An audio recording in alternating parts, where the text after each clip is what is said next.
কি কঠিন একটা যুদ্ধ। এই যুদ্ধটা আমরা করেছি শুধুমাত্র রিয়াদকে গণতান্ত্রিক চর্চায় ফিরে আনার স্বার্থে। আমরা ফিরে আসতে চাই, আমরা ফিরে আসতে চাই না ভাই, সবাই কাঁধে কাঁধ মিলে কাজ করতে চাই, সবাই কাঁধে কাঁধ মিলে কাজ করতে চাই। রিয়াদ আমাদের একটা সংগঠন, যে সংগঠন থেকে আমরা এই যে ভাইয়ের এত করে এক হয়েছে, আমরা একে অপরকে শ্রদ্ধাবোধ করি, একে অপরের সঙ্গে কথা বলি। এই কথাগুলো কিন্তু আগে বলতাম না, আমরা কিন্তু ঈর্ষান্বিত হতাম যে উনি বড় বিল্ডিং বানায় যাচ্ছে, উনি গভর্নমেন্টের সাথে আছেন, উনি চান্স পাচ্ছে, আমি পাচ্ছি না। যে রিয়াদ যে প্ল্যাটফর্ম, যেখান থেকে আমরা সবাই কথা বলতে পারি। তো আমরা নেতৃত্ব পেয়েছি, যুগে যুগে পেয়েছি। এখন ওই কিছু কাল শহীদ ভাই বলে গেলেন, আসলে সত্য, ওই কালের কথা আমি আর স্মৃতিচারণ করতে চাই না, জঘন্য। আমি কিন্তু 2010 সালের পরে অনেস্টলি আমি 2024 পর্যন্ত আমি রিয়াবের সিঁড়িতে একটা দিন আমার পা পড়ে গেছি। কেউ দাওয়াতও দেয়নি, আমার যাওয়ার ইচ্ছা হয়নি, সুযোগটাও হয়নি। এটা কি দুঃখজনক না ভাই? এটা কি দুঃখজনক কিনা? আপনি তো সেটা অ্যাড্রেস করেন, দুঃখজনক তো। সেই জায়গা থেকে যুদ্ধ করা হয়েছে। এই আমাদের শামীম ভাই যুদ্ধ করেছেন, সুরজ যুদ্ধ করেছেন, রাজ্জাক ভাই যুদ্ধ করেছেন, ওয়াহিদ ভাই যুদ্ধ করেছেন, লিয়াকত আলী যুদ্ধ করেছেন। পরবর্তীতে যার যার কর্মের ফল শেষে আবার কিন্তু সেখানেই গেছে। যুদ্ধ কিন্তু হয়েছে, আপনি কিন্তু সেই যুদ্ধের কারণে কিন্তু আটকে কেন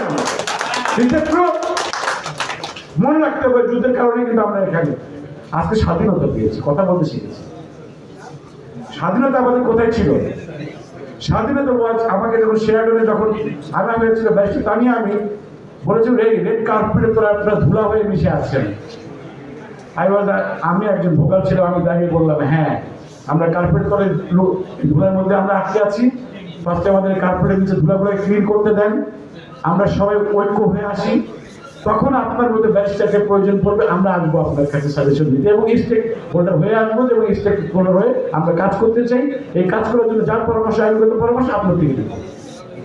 উনি ডাস্টবিন নেমে শুধু হেঁটে চলে গেছেন, মনে আছে ভাই কথাটা? উনি জাস্ট ডাস্টবিন নেমে হেঁটে চলে গেছেন, 5 ব্লক করে নষ্ট হয়েছে দরকার।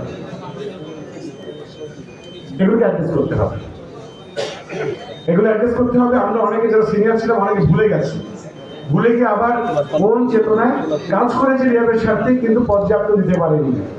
একজন পর্যাপ্ত দিতে পারবে না, কেউ ভালো দিবে, কেউ খারাপ দিবে। 2008-এ মোকাররম ভাই থাকতে একটা আমাদের ইমারত নির্মাণ বিধিমালা তৈরি হয়েছিল, যেটাকে আমরা বলি বেস্ট ইমারত নির্মাণ বিধিমালা তৈরি হয়েছিল। এটাকে স্বীকার করেন কি করেন না?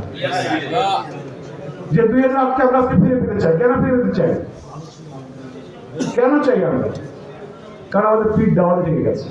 এটার জন্য আমি 7 তারিখে যুদ্ধ করেছি ভাই।